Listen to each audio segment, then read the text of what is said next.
नमस्कार, मैं हूं आपके साथ अंजलि त्यागी और आप देख रहे हैं सिंगाजी न्यूज। आइए बढ़ते हैं बुलेटिन की ओर। कल शनिवार को प्रदेश के मुख्यमंत्री शिवराज सिंह चौहान उदयपुरा में चिनकी बौरास बैराज संयुक्त बहुउद्देशीय परियोजना का भूमि पूजन करने उदयपुरा मंडी प्रांगण में पहुंचे थे।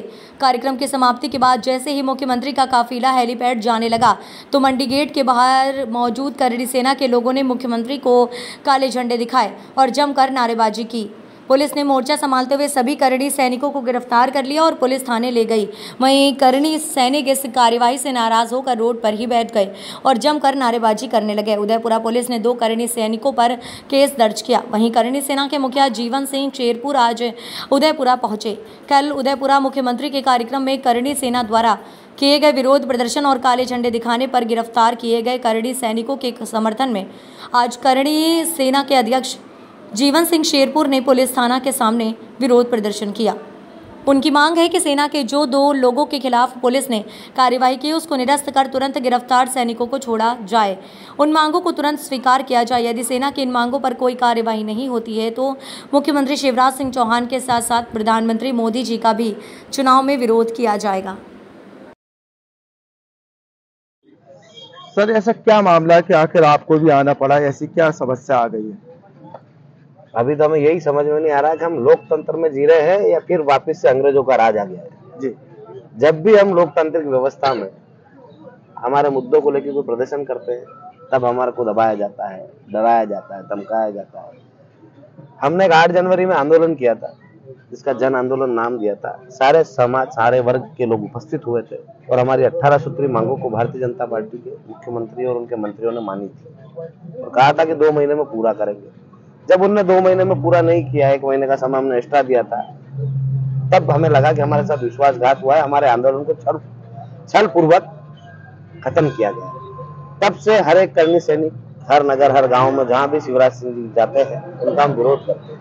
लोकतांत्रिक व्यवस्था में लोकतांत्रिक तरीके से विरोध करते हैं, काले झंडे बताते हैं और वापिस घर आते हैं। पर जब हम काले झंडे बताने जाते हैं तो यहाँ के एसपी साहब, जैसे कि यहाँ के ऐसे सभी जगह का प्रशासन किसी को थप्पड़ मारता है, किसी को चाटा मारता है या किसी को ये बोलता है। हमारे पास यहाँ के जो एसपी है उनकी रिकॉर्डिंग है, वो बोल रहे हैं यदि काले झंडे बताओगे तो जूते मारेंगे। तो हम भी ये देखना चाहते हैं कि मोदी जी के राज में और शिवराज मामा के राज में लोकतांत्रिक व्यवस्था खत्म हो रही है या चालू है। क्योंकि जब एक प्रशासनिक अधिकारी जिसके ऊपर जवाबदारी है सब लोगों को साथ में लेके चलने की, यदि कोई रास्ते से भटक रहा है तो उसको समझाने की, साथ में बिठाने की, युवाओं को हर चीज से अवगत कराने की, क्या यहाँ के एसपी साहब को पता नहीं कि यहाँ का युवा टिकट मांगने के लिए विरोध कर रहा है? ये राजनीतिक लोग नहीं है, इनके सबके साथ छल हुआ है, इसलिए काले झंडे बता के विरोध कर रहे हैं। ये कि कांग्रेस के लोग नहीं, ये भारतीय जनता पार्टी के भी नहीं, ये अपने हक अधिकारों के लिए लड़ रहे हैं और अपने हक अधिकारों के लिए क्या इस लोकतंत्र में विरोध प्रदर्शन करना जायज नहीं है? हम आपके माध्यम से पूरे देश की जनता से पूछना चाहते हैं, यदि हमारे साथ छल हुआ है तो हम किसके पास जाएंगे? क्या हम हमारा विरोध प्रदर्शन दर्ज नहीं करवाएंगे? और हम क्या कर रहे हैं? क्या हम उपद्रव कर रहे हैं? हम चाहते तो हजारों की संख्या में गाड़ियां तोड़ फोड़ भी कर सकते हैं, पर हमने कभी वो रास्ता नहीं चुना, ना हमने कभी उस रास्ते को किसी को जाने को कहा।